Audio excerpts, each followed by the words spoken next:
is a lifestyle. Sports cards and we live now. JLee in the building and every guest that you ever needed. Sports cards after hours keep the hobby heated. Updates, hobby talk like you never seen it. Sports cards live and none could ever beat it. Sports cards is a lifestyle. Sports cards and we live now. Welcome to another episode of Sports Cards Live with your host, JLee. All right, everybody. Welcome to the National Live Podcast Studio. Looks like we're presented by TikTok Shop here, Leighton. I'm very excited to be here. This is the day one of the 2024 National here in Cleveland.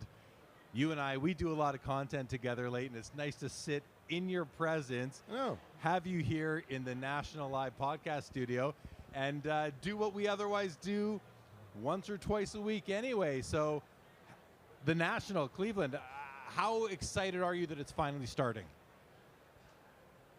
I feel like I'm a kid in the world's biggest candy store, and I'm not only excited that it's starting, I've had multiple people come up and dab me up, which is a term from my son, slap me five, knuckle me up, give me hugs. You're not getting that online. And as much as I like talking to you in person, online, I'd much rather do it in person. And this is really cool. I mean, it's the first day. The VIPs are in, the floor is buzzing, and I feel like we're just getting started. Oh my gosh, yeah. They started letting people in here about 15 minutes ago. And I've been here for about 5 hours, and it was nice. You could walk around there. It was very easy to move around. It was relaxing, and I know that was the calm before the storm. The storm has now hit. Literally, it has hit, and all the different companies, all the corporates, all the dealers, they are set up now. I've walked the floor, Leighton. I don't know about you, but I have seen more great cards than I think I've ever seen at a national. I believe this is my 15th or 16th national. It's like if you are looking for a George Mikan rookie or a Bronco Nagurski or a Superman #1 from 1940, I've seen about a half a dozen of each of them. You usually don't see any of these ever. What have you experienced in the event you have been able to walk the show floor already? So I've walked the show floor a little bit, and I've also seen that Superman #1. I've seen a bevy of 1952 Topps mantles and 1951 Bowman mantles. I've seen an incredible array across the board of just vintage. And the point is, if you're not here, and for example, like if you've been to a Cleveland Guardians game this year, and you're like, I don't know if I really like baseball cards. I want everyone to know, and by the way, we're not getting paid to say this, that coming here really is like being part of things that should be in a museum. But you actually not just get to touch them and see them, but in some cases maybe even purchase them. My point is, even if you don't purchase them, it is so worthwhile to just do, if you can only get out here for a day, to come here for a day, do yourself a favor. It's on par, if not, and I know the Baseball Hall of Fame may not be happy to hear this, the Baseball Hall of Fame has some one-of-a-kind items. But the difference between here at the World Series of Sports Cards and the Baseball Hall of Fame is you can't buy and sell those artifacts. You can do that all day here until this Sunday. I encourage you to come out to the IX Center. It's going to be amazing. Now, you mentioned the candy store analogy. The one thing I have to say about that is that when I go into a candy store, I can drop $15, $20 and walk out with a bag of candy. Now, there are affordable cards in this giant room, but there are, like you said, there's an endless amount of museum quality pieces, and it's worth it just to come to look at these pieces. Very well put, and that was what I was trying to say, and you did a great job of succinctly communicating that to whoever's listening. This is almost beyond museum quality, because in some cases, these folks are not actually lending their items to museums, and they may not even, because we know about the NFS, meaning not for sale designation on a number of items throughout the show.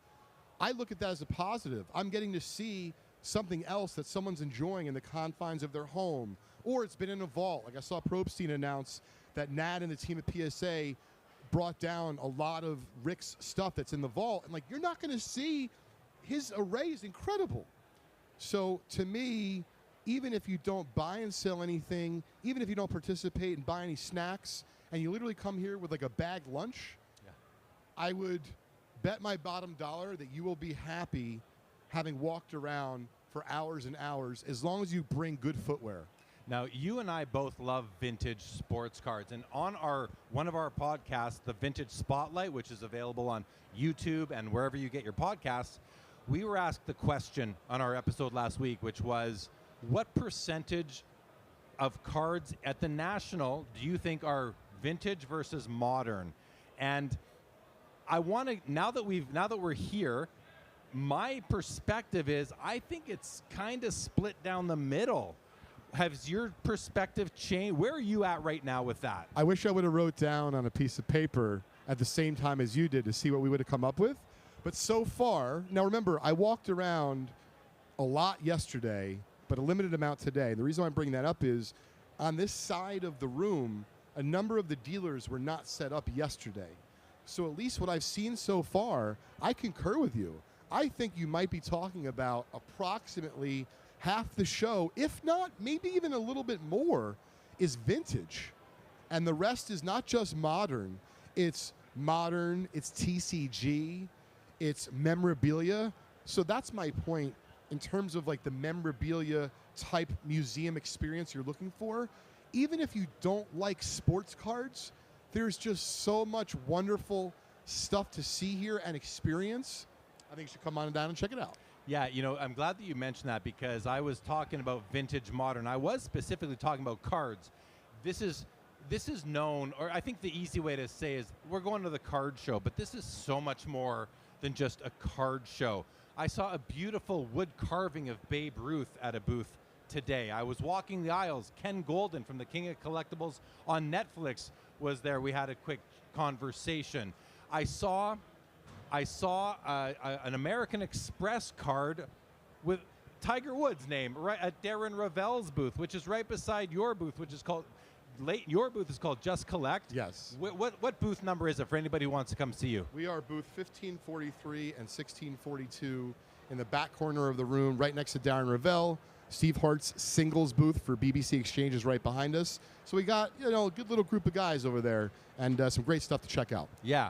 So another item at Darren Ravel's booth that caught my eye was like the original Nintendo Entertainment System with the blaster gun. I mean, listen, that is my vintage.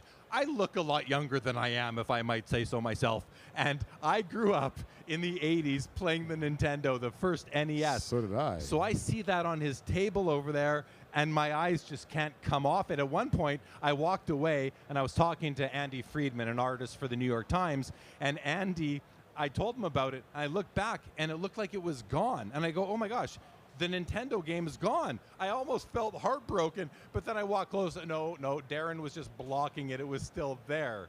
That's funny. It's just interesting that it's not just cards. It's not even just sports memorabilia. The room is dominated by those items, but there's a bit of everything here. So you've already been set up for a few hours today, as well as, you know, before the doors open to the public at any big show, there's a lot of activity that happens. It's dealer to dealer. It's anyone who's able to walk in the room early. So you've already been set up a bit. Can you give an idea or an indication as to how has the transactional volume been for you so far? Have you sold cards? Have you bought any cards? Have people been kicking tires? What has the temperature been set yet for you as far as how the rest of the day is going to go now that it's open to the public? These are great questions, and succinctly, if the show so far is any indication for the rest of the week about how it's going to go for us, we're going to have a fantastic convention, but I think it's going to be the same for everyone here. The aisles are wider here.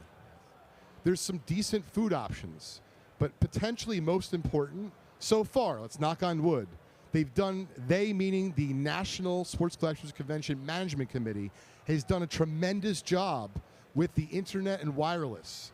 So far, it's been really good for us. And the lighting just got way better right now, right in front of us, and I cannot tell you how that is. So it's these little things make a big difference. You mentioned wider aisles. That, if you are not somebody who's been to card shows, you might say, what are these guys talking about? Wider aisles? Food options? You come here as early as 8 or 10 a.m., and you're sitting here until 5 or 6 p.m. You need to eat. You want to be able to let your body breathe a little bit.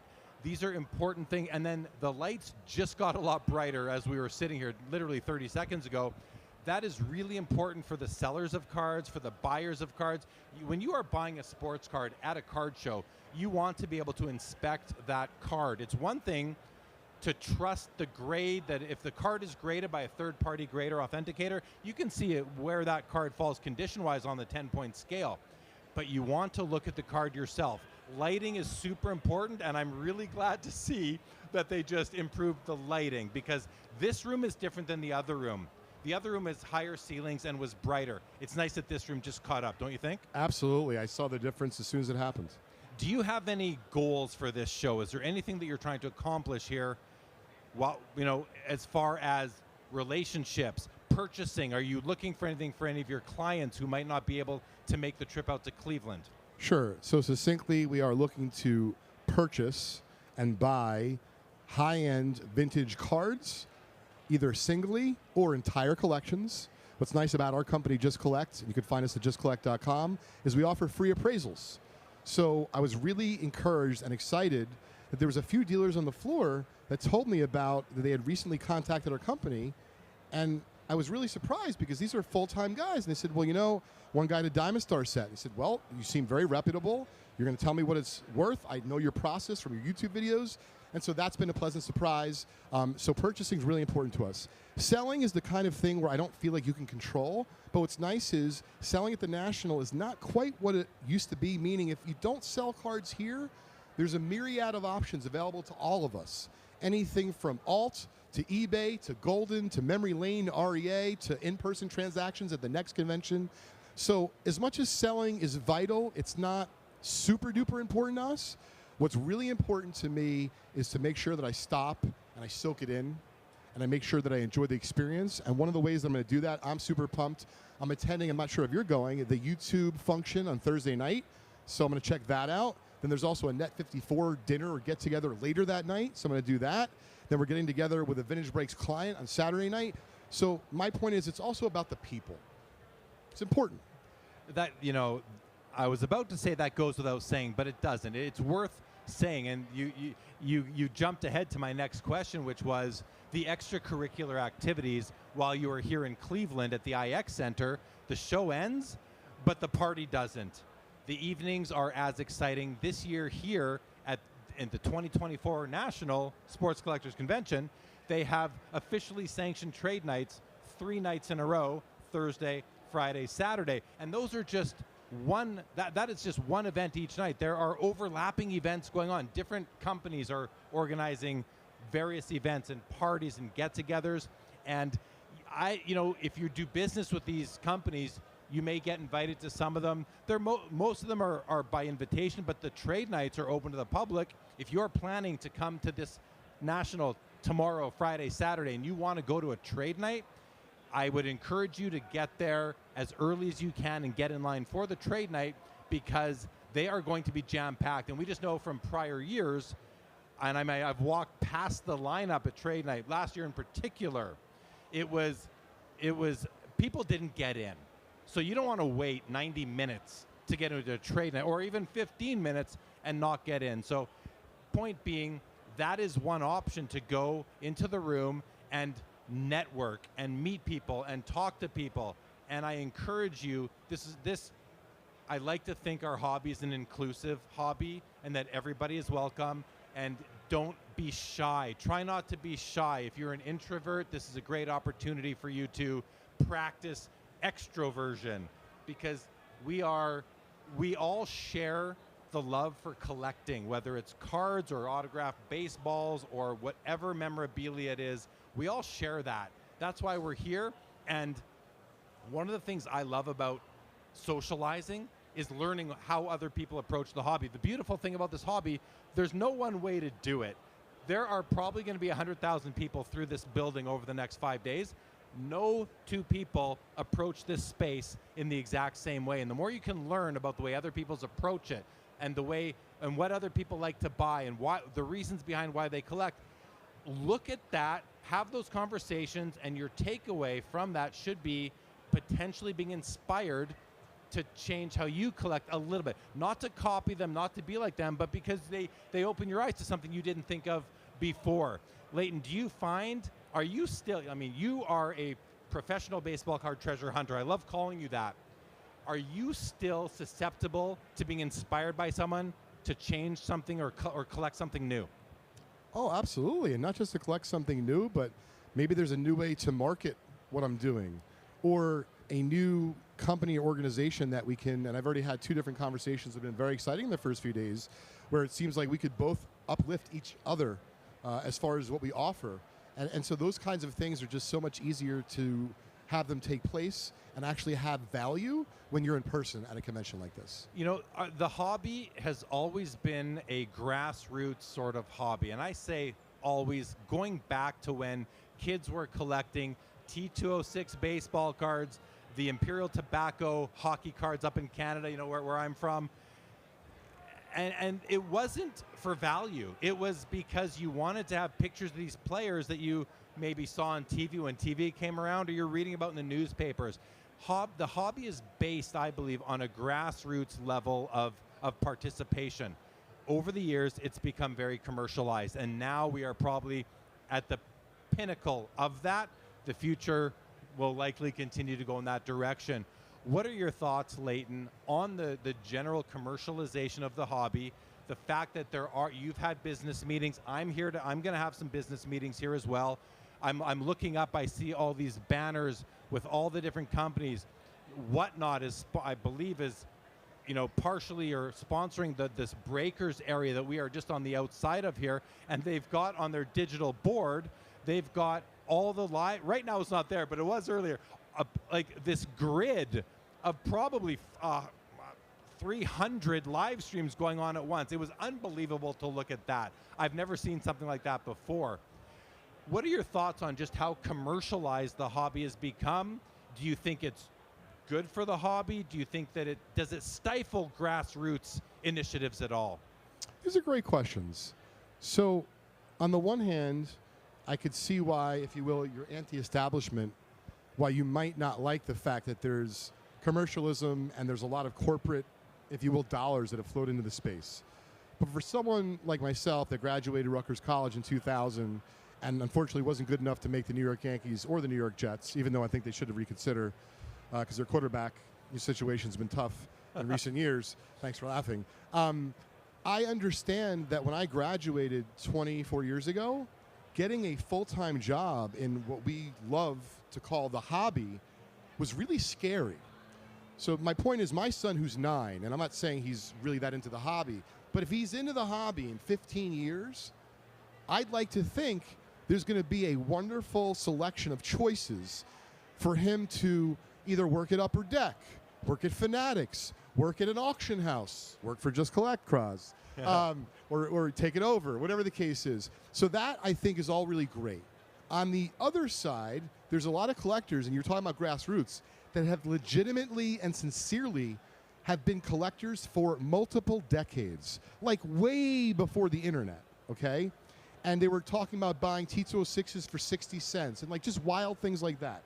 So to some of those folks, I love hearing about what maybe they don't like, because I think the answer's somewhere in the middle, is my point.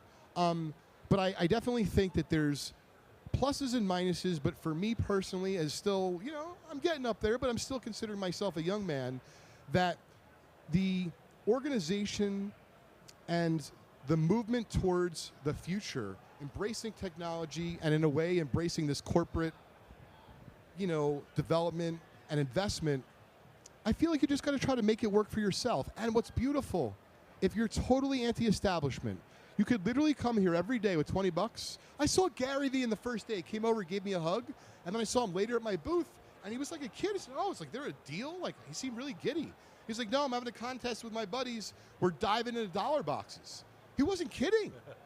So that's what I'm saying. You can do this any way you want. You can look at it as like, hey, I'm going to be going to college and I want to get a job in the hobby when I'm done. A wonderful place to network. PSA's probably hiring. Probstein's hiring. I mean, a lot of folks are hiring. But then if you want to come here and enjoy it at the most grassroots level, there's 10-cent boxes here, Jeremy. People will spend hours there, and I think it's all wonderful. Yeah, I do too. And I ask those questions because that is the reality of where we're at. No one of us is big enough to fight it and say, no, this has to be just collecting for fun. Don't worry about the money. Don't worry about the values. And I respect every approach to the hobby except the dishonest ones. That's another story, though. I respect every reason for collecting, every level of collecting. If you're collecting dime box cards or you're collecting 5-figure cards, it's all enjoyable, and you are able to find something that works for you. In this room, I believe all different styles of collecting can be accommodated, but again, the hobby has been evolving. In the 80s, we saw the proliferation of price guides with the Beckett price guide and the Tough Stuffs back in the day. In the 90s, we saw grading become a big deal. In the later 90s, we saw online marketplaces like eBay. And now we are seeing all sorts of evolution, the breaking technology that's going on, the advances in grading technology, and the amount of, like you were talking about earlier, investment dollars coming in. Not only investing in corporate entities, but investing in cardboard. And we're all part of the same ecosystem, and we can choose to adapt ourselves to it, and that's what you and I do. That's what most people do, and that's what we encourage you do. So come to the National, come to the hobby. There are so many resources out there to learn, whether it's shows on YouTube, podcasts like our Vintage Spotlight that we've been collaborating on. We have 3 episodes out so far, again, on the Vintage Spotlight YouTube channel or wherever you get your podcast. My main brand, Sports Cards Live YouTube channel, podcasts. You also do another podcast, Trading Cards. The evolution of podcasts, the evolution of content, us sitting right here is all a part of the hobby growing into what it's ultimately going to become. And I don't know that makes sense because it will always be evolving. Any sort of final thoughts before we wrap up this kickoff podcast of the National? I do. I wanted to give a special shout out to the National as well as Slab Stocks, because respectively, they're both dealing with, for example, Slab Stocks is raising money for Camp Kesem, which helps kids with cancer. And so they do something annually for the last several years, which is very admirable. And then I pay attention to what the National was doing as far as their charity efforts, and they're really getting a lot of organizations involved locally. And so this event isn't just about the dollars and cents and about the profits for whether it be the dealers, the corporate entities. We're really here for the people. And the people could be a lot of different shapes and sizes and backgrounds. And over the next potentially several days, we're going to have approximately 100,000 people. So my last piece of advice is, if you can, come down earlier, because I think as the week goes on, it might even get busier. And if you see something you like and it's within your range, do yourself a favor. Yesterday I did over 12,000 steps, and I think I'm on pace to shatter my record for the week. And so if you see something that's within your range, just buy it. Because for you to have to go back across the room, I'm telling you, by the end of it, you might be like, you know what? I'd pay someone $20 just to go to that booth to buy the card I want. So. Well said. I always say, if you see the card you like, the item you like, and you decide, well, I'm going to walk around the room and see what else there is. Maybe I'll come back to it.